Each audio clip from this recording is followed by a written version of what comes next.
Oseo. Oseo. That's a Cherokee greeting. Wave the great feather for the good of it. Oh, like that. Well, we've been doing this month of November, that it is Native American Heritage Month. And how that came about, just a little note here, that 1990, President Bush, HW, signed a joint resolution to issue an annual proclamation like that. And so that's what has come about. And in particular, November 25th, that is just this last Friday, day after Thanksgiving, like that, that was now titled National Native American Heritage Month Day. And that I have here a 3-page proclamation of Mr. Biden is the president now. Yeah, very good. It's very good, and he's, rather recommended that all of the country, federal, state, local, to observe this month with appropriate programs and ceremonies and activities to celebrate this. So it's a very, very good document. And I've been keeping up with that, and I'm doing that today. There. Just a little bit of it. That is his proclamation. It has a lot of good things in it. He definitely acknowledges, the bad things, the boarding schools and, injustice and all those kind of things. But if you look around Native America, you might see people going like this. What does that mean when you see somebody going like this? Well, it means we're listening. And what are we listening for? We are listening for a personal apology from the person of the president. What we are wanting from that apology is the expression of regret for the offense given. What is the offense? 1805, that guy, Thomas Jefferson, he was the president. And he's on record for saying, quote, "Exterminate them all." And that started the century of dishonor all the way through. So we would like, the person who's in that office present to personally say, "I'm sorry." The Pope of the Catholic Church, he went up there to Canada at the invitation of the president up there, and he apologized. He apologized for the misdeeds of the clergymen of his denomination for what they did to Native American children especially. And even in California, the Democratic governor, Newsom, he likewise, he apologized for the declared genocide by the first governor of California. So he apologized. So, it is possible. So we'd like to hear it from whatever we call the Great White Father. So that's the way it started. I think I would kind of make my saying for this day more like, the people of Turtle Island for as long as the sky is blue. How's that? Like that. Native American, how did we come about that? Well, it was really in the late 60s. There was a conference, a gathering of Native American representatives, and what it came out with is this term, Native America. We wanted to get around the racist thing, the race thing that goes on with Indian, and the way that was being used. And so what it came out of it was this term, Native America. Native American is a religious term. It's a religious term in the sense that a religious term is an open term. Open to anyone who realizes their relation and their responsibility in it. Further, in Cherokee, recognition is the way that we inherit. And that recognition restores us. So that gives us a kind of start for that. The century of dishonor was really amazing as to how quickly, this country was overrun by, like these guys that lay down wall-to-wall carpet. And so, in effect, they did. First thing I want to show you is here, Turtle Island, actually. So I have a turtle here. Can you see that turtle? It's made out of clay. How did we get that? It's from a Iroquois myth, basically. You know, Sky Woman, you know, came down from the sky, and as she neared, you know, this watery earth, this turtle came up, and she landed on the turtle. And that's how it went. I did a painting of that a long time ago. So that's it. But now if you can go down here, and this is a map, I showed it before. It's called the Tribes of the Indian Nations. That's really good. I think it's a real special map like that. So here we could say that all this is Turtle Island. You know, by the way, in Cherokee, Coyote is the way we would speak of it, meaning water nation or water country. So here, the colorations I put in it, all the green here, this is to the west of this all thing would be later called the United States. This is the buffalo, the range of the buffalo, we would call Buffalo Nation, we mean the herds, and they overlapped all the way here into the red. Now the red is called the Great Sioux Nation.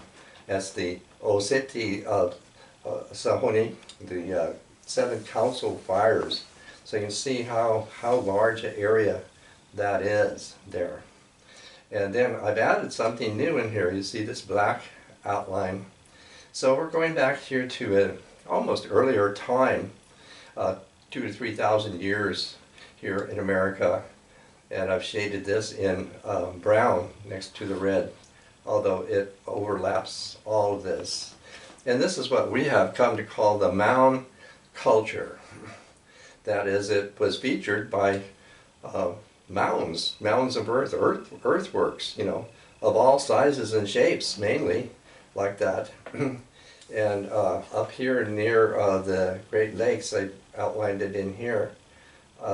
This is the concentration of these earthworks, these mounds we call them, and modernly we call it the Adena culture, and it's the Ohio and the Ohio River. Incidentally, Ohio is the Iroquois word for beautiful or beautiful river. So that's, you know, the concentration between 2,000 and 3,000 years ago. Then all of that expanded very largely, and we've come to call that culture Hopewell. These are all modern names. And that we do know some principles in it. Down here is Natchez. Now Natchez was, you know, a city of this kind. It was destroyed by the French, I mean absolutely destroyed by the French in whatever, the 17th century. And then right in here is a real famous one called Cahokia. Cahokia, it lasted, you know, hundreds and hundreds of years, but it seemed they were too close to the river, and, you know, they kind of fell apart, you know, due to, you know, the climatic conditions there. So those are particular things. Another one that did continue is right here. This is the Cherokee along the Tennessee River. And what happened to that, you know, it had lasted a pretty long time, was that in 1776, the people they called revolutionaries had defeated the British, and they didn't like anybody who liked the British, and unfortunately, some of the Cherokees were on both sides of the Revolutionary War, but enough of them were on the British side that the revolutionaries decided they would then continue their zeal and attacked and destroyed 60 Cherokee towns, including the capital, which was a mound city. So that's the way that story I have on here. Up here, I have this here. This is to represent Hogantahaka, and that is like a great whale that lives in the Missouri River that I've outlined in green there. And right there, where a couple of years ago they wanted to put a pipeline through there, and I think it got stalled. I don't think they've succeeded. But that's where this whale lives. And the Missouri is, Missouri is muddy, means it's muddy, because this creature is roiling about on the bottom and creating all this mud, and it's figured that this is making all the mud of Turtle Island, if not the universe. so pretty important. And right over here is the Black Hills. And that is where the genesis of the people is figured in a cave there. So that gives you all an idea here when we're talking about Turtle Island. The people who are Native Americans are Turtle Islanders, people who are one with the land, the country. And that's the way everybody thinks. So if we can come over here and look at this piece that I have up here. I think this is remarkable. Can you see it? This is what we call a sand painting. It's Navajo. Navajo are people who do this, and I think this one's remarkable, even though it's little. But what it is the earth, or the earth mother, Atsan. And in the center of her, you see that she has all the vegetation here. And that's really remarkable, to have an image like that of the earth mother. And changing woman, Atsanailehe, she is the attribute of the earth and earth mother. I've mounted it in this basket that's called the rock crystal star basket there. So I have a crystal there. And this here is a mountain earth bundle that I gathered from the sacred site up in the San Jacinto below the Taquits, the rock called Taquits. So that's how we're doing all of that. Now we can kind of go over here to this large piece I have here. I procured this from the Herd Museum in Phoenix, but I think it's really good as a document to my theme here on Native American heritage. I didn't see the exhibit that's being advertised here. That was in 2012 here. But you see the title is Beyond Geronimo. So I can say a little bit, and there's his picture. This is the Edward Curtis picture. I think the title kind of says something itself, and it has some photos of some individuals here in it. This name, the Americans call Geronimo. I've even seen movies and paratroopers jump out of their airplanes and yell that name like that. So it's been a very abused name. Actually, it comes from the Mexicans. The Mexicans are naming him, and nobody knows why, after St. Jerome. So that's where it gets the name. Huatl or something like that is his actual name. All of the literature about these people is very dubious, very slanted. The Army of the United States took it upon itself to pursue and persecute these people, and continue. The movies, Grit TV, and everything has continued the total misrepresentation of these people being subject under this name, which is not their name. For themselves, they're the Yindi, very similar to the Navajo Dine, is the Yindi people. And they're actually made up of 7 different groups that have considerable diversity among them, So they're kind of more or less scattered about, within the region, but definitely different here. And here, this is a picture of this man himself, and you see that he's wearing a turban. Actually, in the Turkish language, it's dulbin. These people are Turkomen. They are people whose ancestors, and not too long ago, actually came over here from that part of the world that's definitely east of Afghanistan there. And I'll show you a picture here.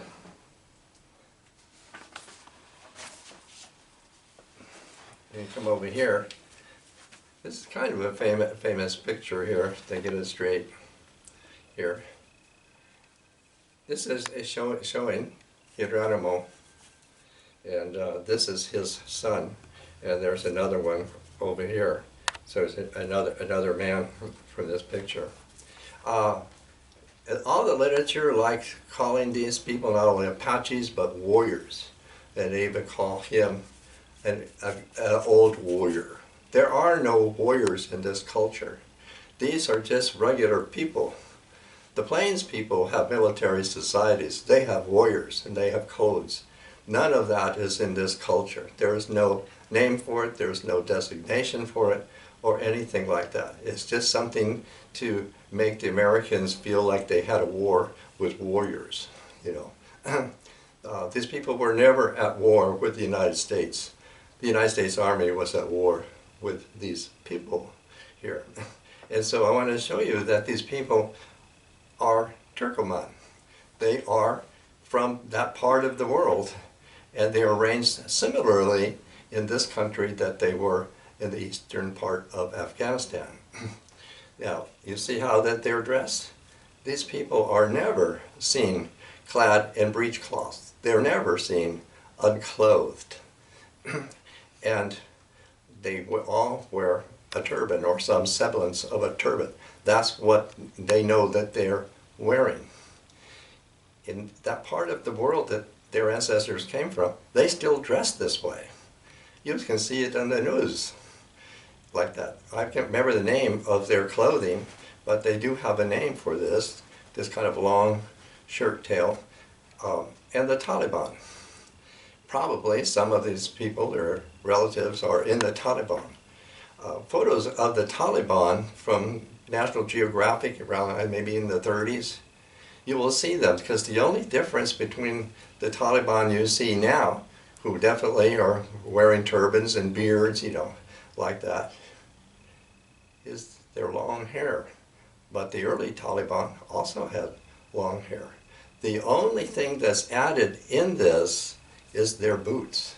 They always have these boots that even in stores that, you know, sell what's called Southwestern apparel, you know, you will find Apache boots. That's what they call them. So these people always wear boots. The ceremonial dancers, the Gan, their boots are curled up at the toes, just like the old-time people, actually like that. So these people are clad in a way that their relatives or predecessors are dressed. As for the guns they're holding, this is titled a militant or military pose. That's not what it's about. These are guns that they have taken from their enemy. And they have an actual name for it. I just would say it's brandishing. Brandishing, see what we have taken from our enemies. The one that Hieronymo is holding looks like a flintlock. It's an antique. There's another photograph of him, a studio photograph of him holding a gun that is definitely also an antique like that. So this was shortly before they had actually surrendered, you know, to the army that set out to arrest him. So I want to, you know, really make, whenever I can, make a comment here.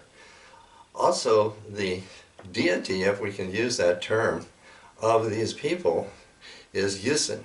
Yusin, when I came across that in the autobiography, translated as God, Yusin is the deity who is a neuter of Turkish people. In other words, it's a Turkic name that's translated into the English God, but it does not have the Judeo-patriarch, you know, attached to it. So all that, you know, is what I am here, you know, presenting for these people as a theme for Native America and people who were unjustly persecuted. They were never very numerous, and their population declined seriously as a consequence of this government and its military. So any of the people of this culture out there, I've met a few people who have derived from these people. Feel assured that Coyote is thinking of you. Oh.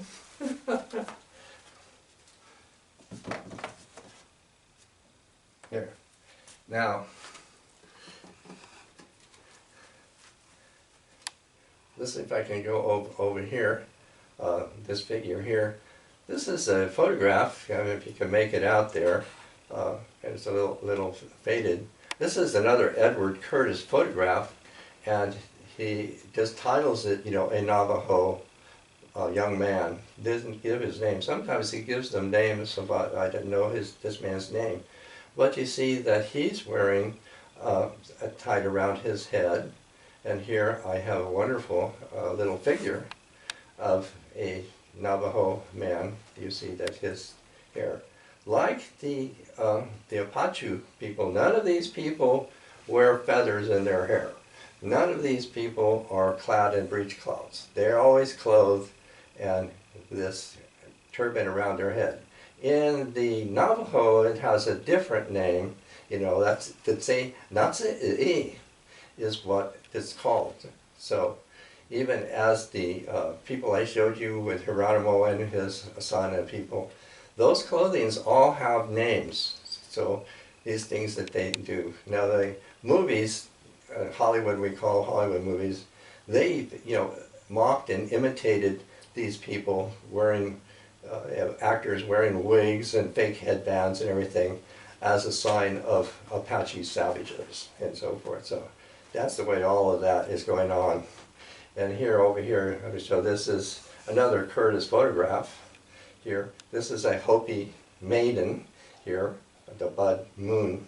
So I want to kind of pair these, you know, the young lad and the young woman here for all of that. Now can I kind of go over here when I'm talking about the mound culture. Here, let me show you this one right here, this figure right here, that I interpret it is it's an armadillo. And it's from one of the mounds in the South, like we would call it the Mississippi culture. And the clay here, a lot of the clay figures are more light red.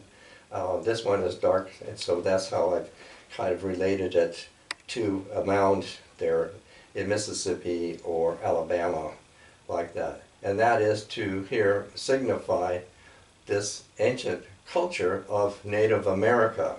Why I have it here.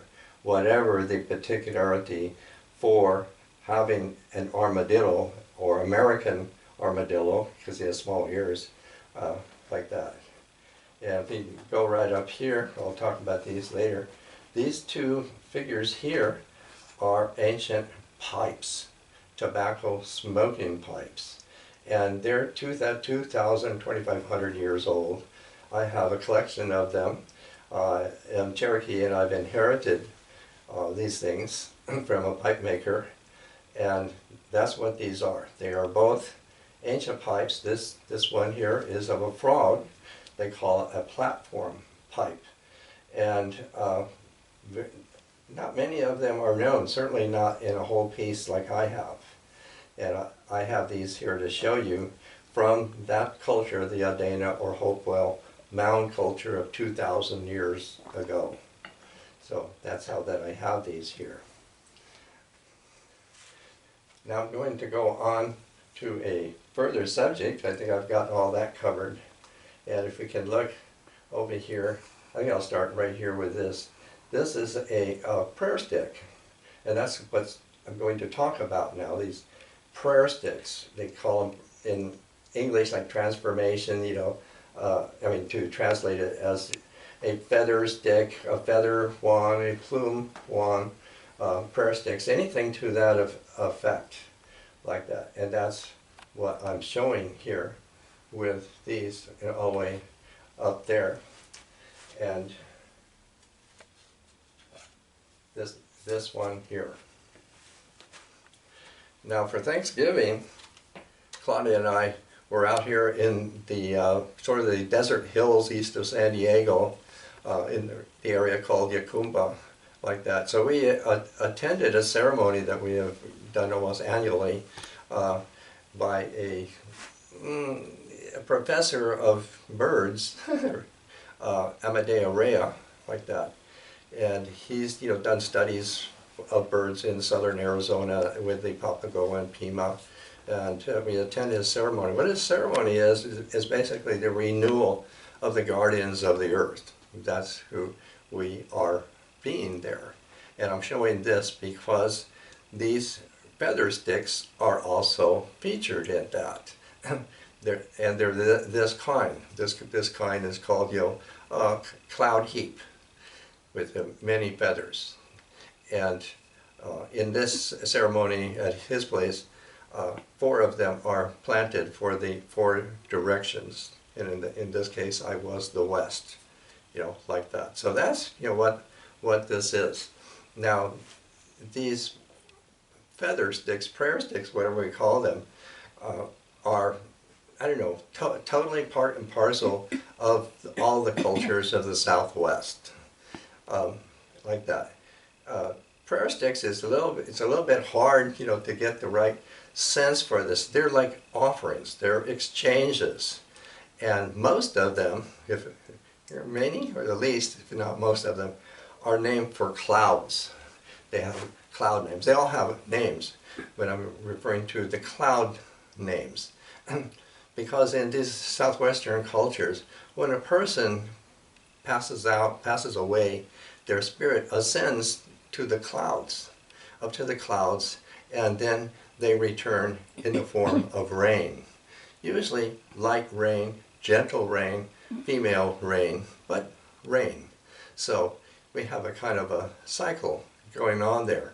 So the offerings, as they are, to the fertility of the sky, its clouds, its rain, to come and fertilize the earth, is all what that's about.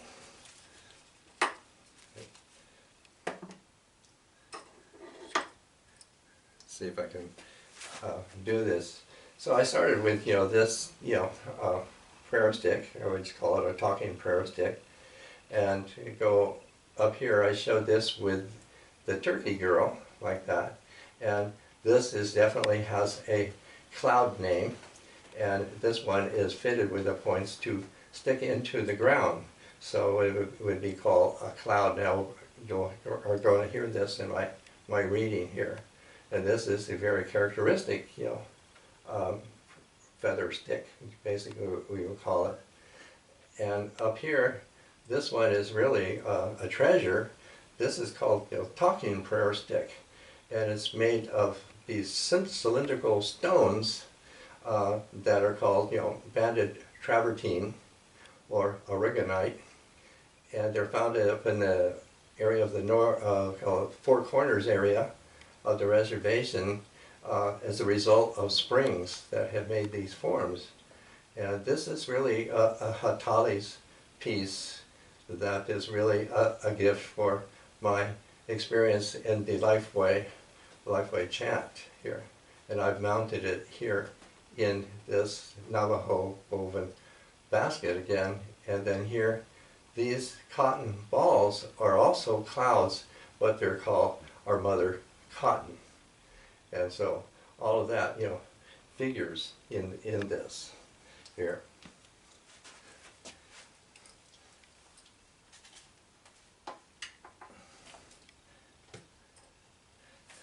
So here, come back to this.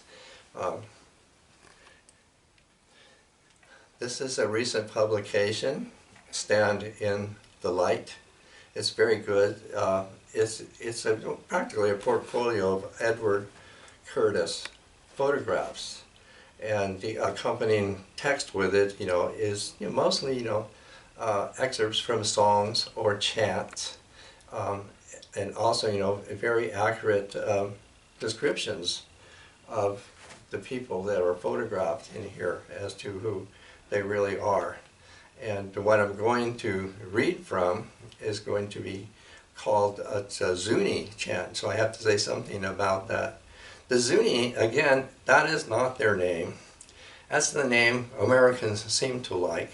They seem to have somehow got it from the Spaniards, as if that's what the Spaniards called them. The word Zuni is pronounced that way, is really a Karasan word from one of the Pueblo people. The Pueblos have various languages, I don't remember how many, but they're not all the same. And the name Zuni would seem to say the Pueblo way over there, which it was, very much to the west of the New Mexico Pueblos, where they were congregated there. So that's where the name comes from. But their actual name is the Shui. And this author, correctly writes that down. Shui shows that they stem from where? North Africa, from Libya, where that name is recorded in Egyptian, meaning the travelers or the wayfarers or something like that. And what of the Spaniards? Again, misapprehension going on with Americans and true history. Coronado, who was from Spain and who participated in raids into North Africa, at the time called Mauritania, where Morocco is, like that, he well knew who these people were. He knew that they were Berbers. Berbers are people from western Libya or western North Africa, Algiers, and around there, like that. And they lived in the Jerdura Mountains there. And they were followers of the goddess Sybil, pronounced in Greek, Cabell, which they also named themselves. Now, what shows that the Spaniards knew this? On their maps, they named this place, later called the Zuni Pueblo, is being called Nuevo Granada. Granada is the Arab Muslim state, including Berbers, exactly in southern Spain. So that definitely shows the name Granada meant pomegranate, which is the symbol of the goddess. So the goddess of these people, the Sybil or Cabell, is the mother of nature, and that's what shows. And so in that, I'll leave it at that, and do this part here.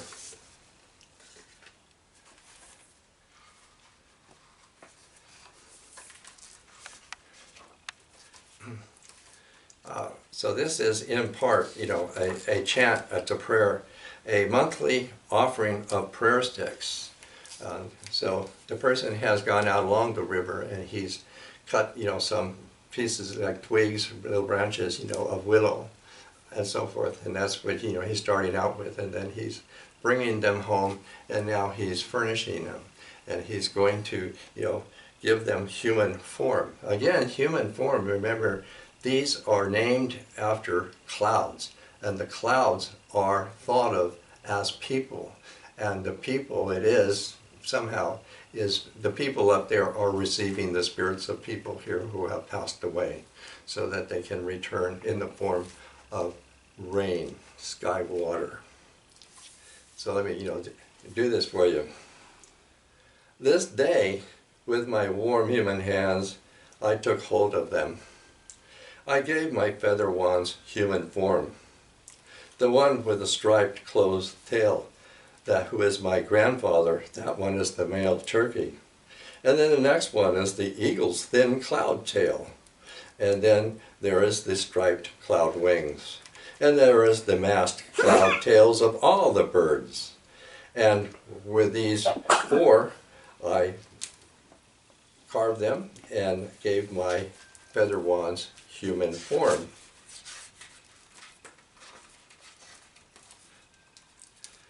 With the flesh of the one who is our mother, black painted woman, 4 times covering them with her flesh, I gave my feather wands human form. In a short time the feather wands were ready. Taking the feather wands, I made my road go forth, yonder with prayers. We took our road, thinking, let it be here, our earth mother. We passed upon her road. Our fathers, there on your earth mother, there where you are waiting with your feather wands, we have passed you on your roads. There where you are all gathered together in beauty, now that you are to receive your feather wands, you are gathered together. This day I give you plume wands, feather wands, by which of your supernatural wisdom you will clothe yourself with these feather wands. And wherever you abide permanently at the place of the first beginning, touching one another with your feather wands, you will bend down to talk together. From where you abide permanently, your little wind-blown cloud, your thin wisp of cloud, your hanging stripes of cloud, your massed-up clouds replete with living water.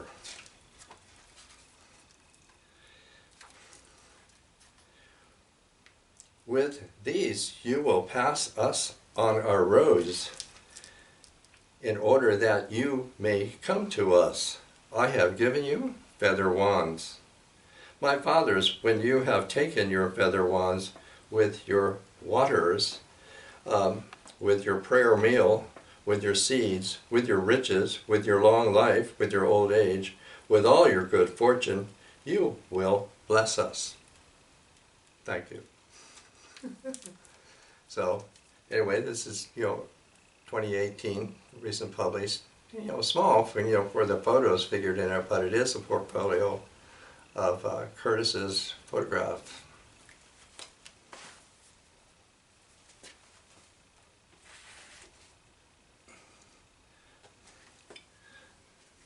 Now, the next thing, I have one more that we're going to. Can you look up here and see this? This means that this month of November, that's why I have to get this before November ends, this is the month of the Beaver moon. That's what I have here. This is the Beaver moon. So we're going to say a little bit about the beaver here. And anyway, you can see that's my construction for that. And we can go down here and we're looking at this. This is, actually I would say it's a medicine piece by somebody who either is of the clan for the beaver or has had a dream for the beaver. And she has made this. Her name was Linda Otis, the Chippewa. And that's what this is. So it's a real piece. It's a real piece of the beaver.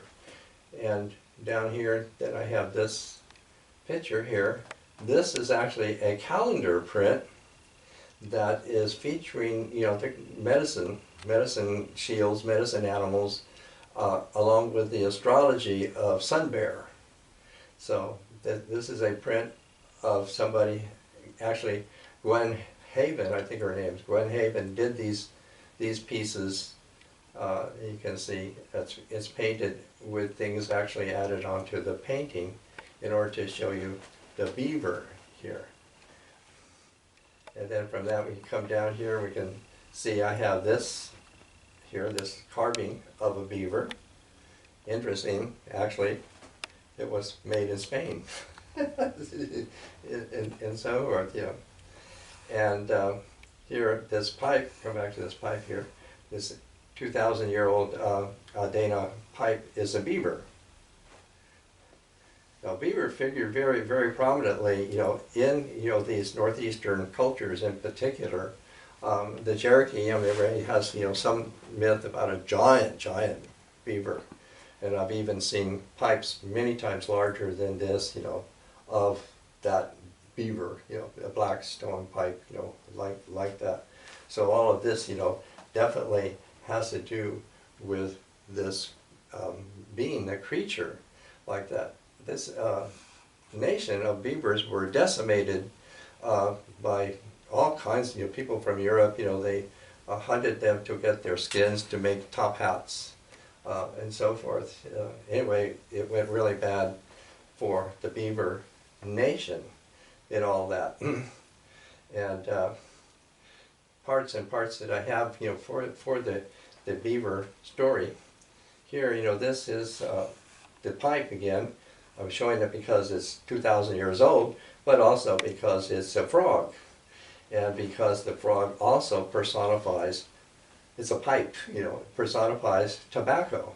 At the same time, it is in the myth, it's the incarnation of Rainboy, who of course has to do with everything about rain. So that's all what we're concerned with. And in the myth somehow that beaver comes to frog, Rainboy, for tobacco. So tobacco is necessary for so many offerings, rituals, and things like that. And whether it's a pipe or a prayer stick, here this is a crystal, and they are ceremonially ignited with a crystal, usually held up to the sun if it's there, to ignite the pipe or to ignite the prayer stick. So it figures all that way. I have this backing up here with another Navajo sand painting, which is good because it is of, the four somebodies.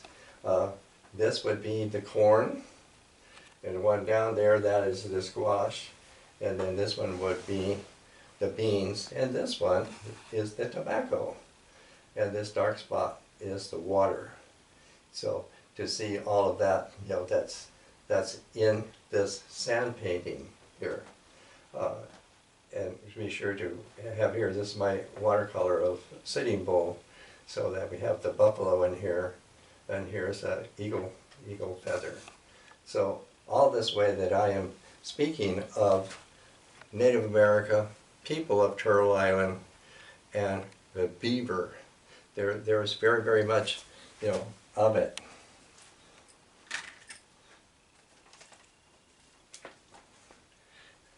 So I do have a chant. This is a Cherokee chant. It's like a healing chant. So that's why in this chant you'll hear, he kills it. He kills it. He kills the whatever it is, the sickness. Yeah.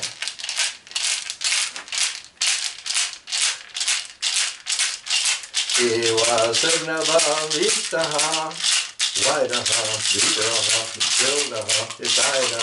He's sitting above Southaha, Redaha, Beaveraha, Buildaha, Didaha. He's sitting above Westaha, Yellowaha, Beaveraha, Buildaha, Didaha. He's sitting above Northaha, Blackaha, Beaveraha, Buildaha, Didaha. He's sitting above Eastaha, Whiteaha, Ottawaha, Buildaha, Didaha. He's sitting above Southaha, Redaha, Ottawaha, Buildaha, Didaha.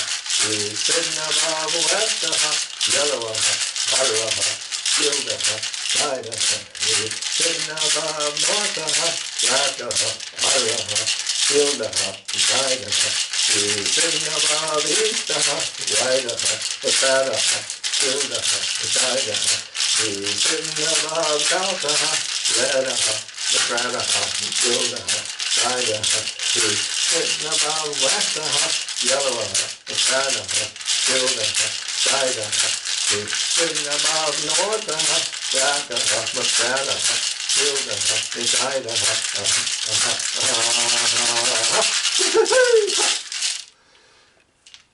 And the rattle is a turtle shell rattle. It is an accoutrement of the False Face Society, the Mass Society, Healing Society of the Iroquois that I've been initiated into.